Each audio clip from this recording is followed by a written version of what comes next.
Hell on Wheels. That's us. 2nd Armored Division. Our boss, General Palmer. Quite an outfit. Tanks, infantry, artillery, and engineers.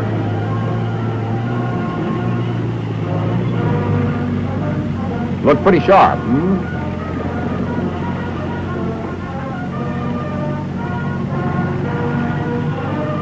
It's our last show in the States. We were alerted a couple of days ago. One of the new men, a joker, put an open letter on the bulletin board. A letter to Uncle Joe. Funny, history seems to repeat itself. About 10 years ago, there was another dictator named Adolf. He, too, thought he had the world in his pocket. I had just joined the 2nd then at Fort Benning. We were starting to organize. Don't ask me with what. Our guns were made of wood. When it came to tanks, we had to use our imagination. You couldn't kill a fly with the armor we had. But as supplies started pouring in, it began to look like the real thing. We were really training now. You've heard of Georgie Patton? He was our CG. With him around, you just kept going. Rather, it looked as if the training would never end. Was he proud of us the way we came through those maneuvers in Louisiana and Carolina?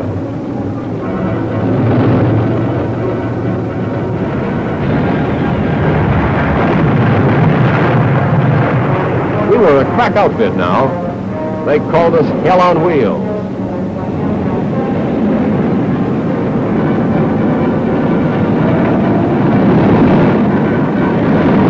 3 invasion teams were picked from units of the 2nd and sent to Norfolk, Virginia. We practiced amphibious landings until water ran out of our ears.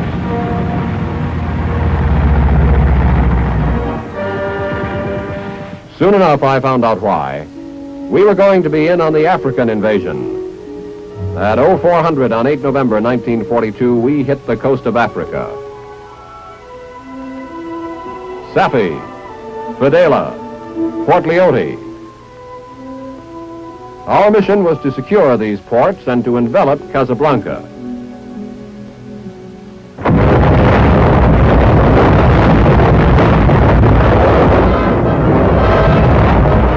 It looked a lot different from the movies. Nobody invited us to come to the Casbah. Old Georgie, who was the commander of the Western Task Force, ordered us to the French-Spanish-Morocco border in case there should be trouble.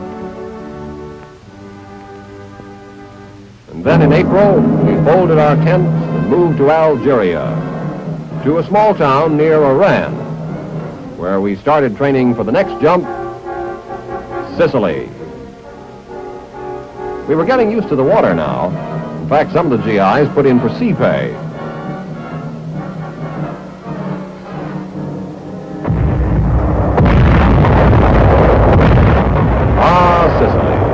The traveler gets a friendly welcome as he arrives at its sunny shores. Sure enough, the Hermann Goering Division sent us a tank battalion as a special welcoming committee.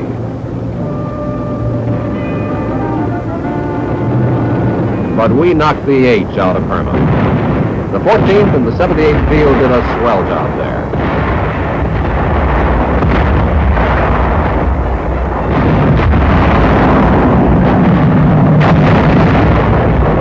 Then we moved on. We advanced steadily over mined mountain roads that were blown off the cliffs, over tank traps, over blown bridges, through a lot of Italian towns that sounded like the menu of a spaghetti joint.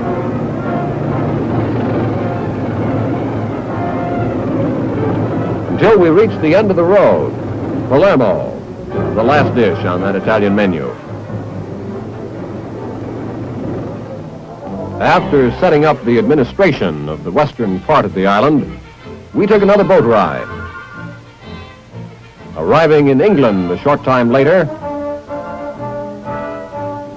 the first combat-tested armor to hit Great Britain. There was something in the air. We knew the big show in France was about to pop, and we were going to be in it. You could almost smell it, because the training was stepped up. Because a lot of big boys came to visit us, even Mr. Great Britain himself. And then one morning in June, we were on the water, getting our last-minute briefings. The date was D-Day +3. Omaha Beach was a lot different from Omaha, Nebraska. I'll take Nebraska anytime.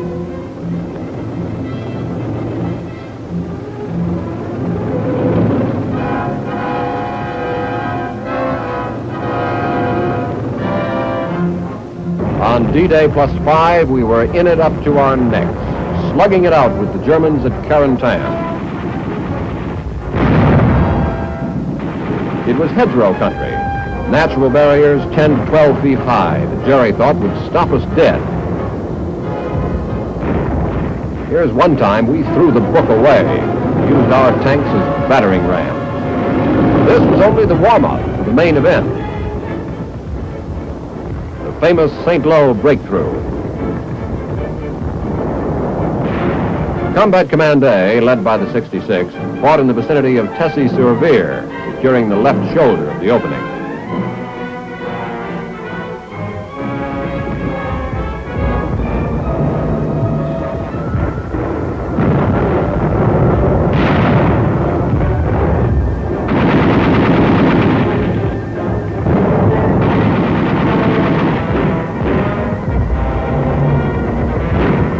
The 67th, meanwhile, spearheaded CCB's drive toward Sorenses, cutting off the withdrawal of the Germans in that area.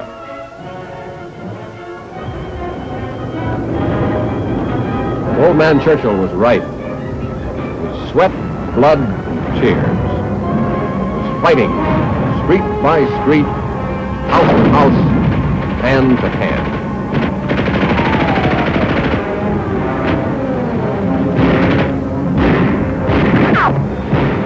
Jerry's reaction to our breakthrough was to counterattack in the Mortain-Barrington area.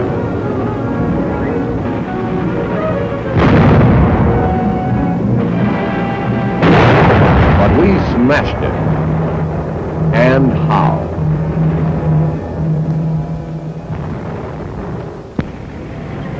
We were picking up speed now. We started chasing Jerry to the Seine, taking thousands of prisoners.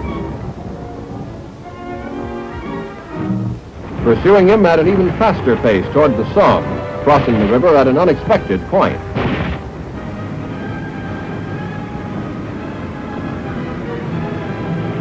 Here was one time we caught him with his panzers down.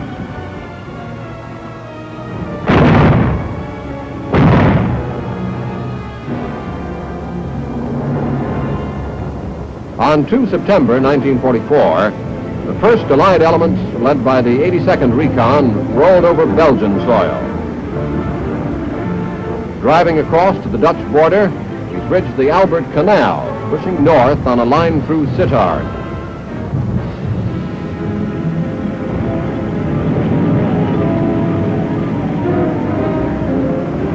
Tanks of CCB under General White made the first crossing of Germany's holy soil on 18 September at Hillensburg.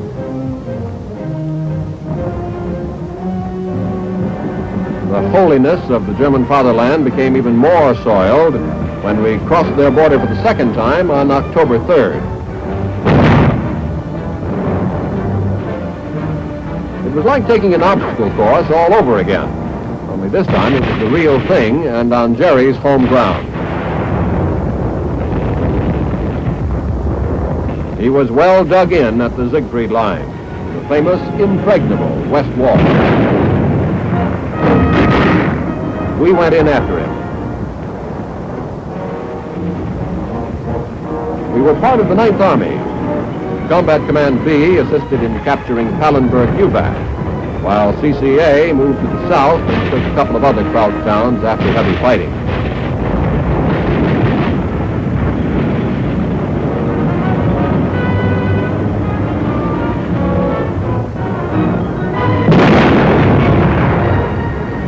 The rest of the division pushed southeast, meanwhile, and joined the First Army in a ring of steel around Aachen.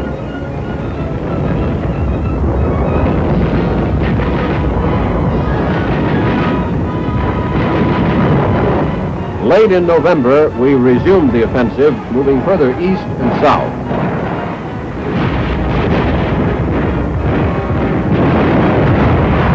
Town after town fell under the weight of our armor.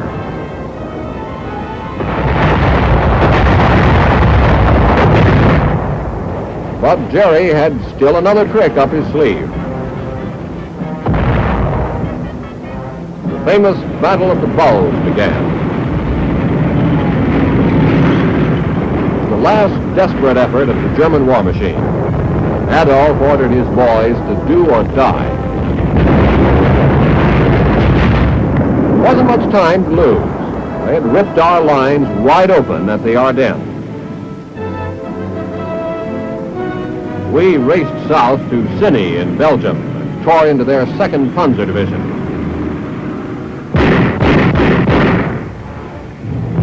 The 92nd Field dished it out.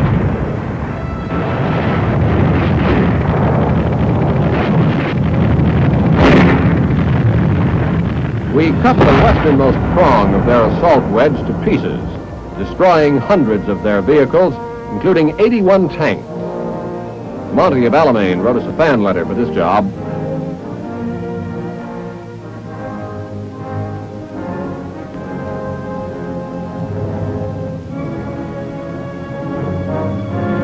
In Houffalize, where the 41st did some of their heaviest fighting in snow and ice, we left a junkyard of German vehicles.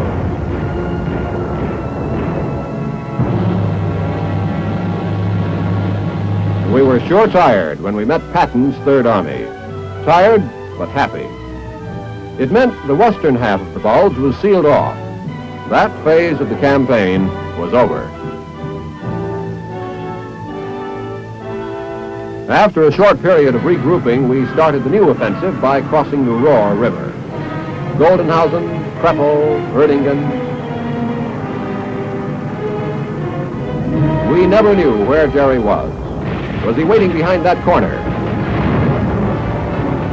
Wherever he was, we hit him.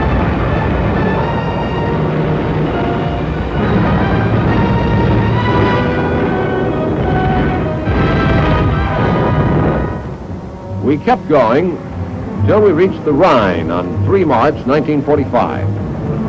That's where the 17th Engineers showed their stuff, bridging the river under fire in 7 hours.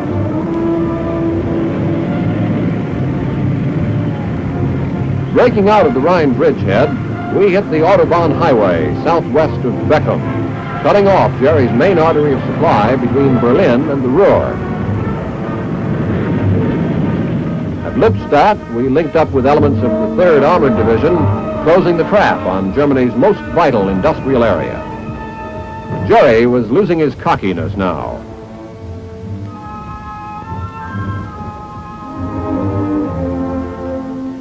The attack rolled on, through the Teutoburger forest to the Weser River, onto the plains of North Germany.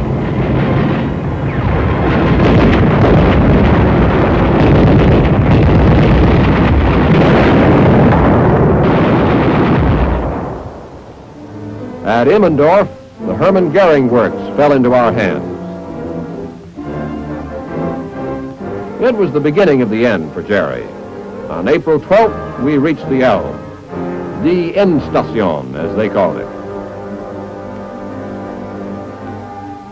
We had overrun an area of 3,000 square miles, taken 45,000 prisoners, captured some big cities like Magdeburg.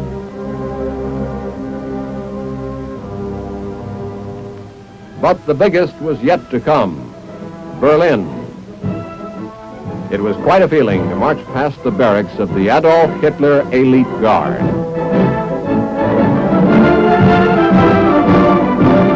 We were the 1st Division in Berlin. Our job was to provide security for the American sector of the city and furnish the honor guard for the Potsdam Conference.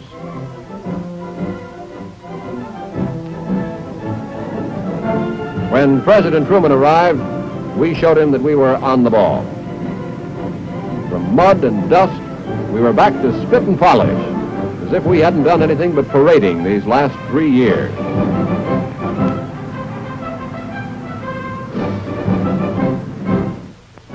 And then finally came that day in '45, when after 2 amphibious assaults, 7 major campaigns, the outfit started on its way home. Proud possessor of the French Fourragère, the Belgian Fourragère, and 13 distinguished unit citations.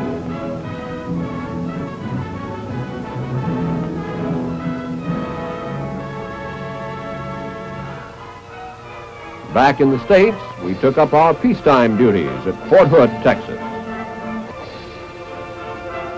A lot of men got out. New men came in. As the world situation grew tense, it was out of the barracks and into the field again.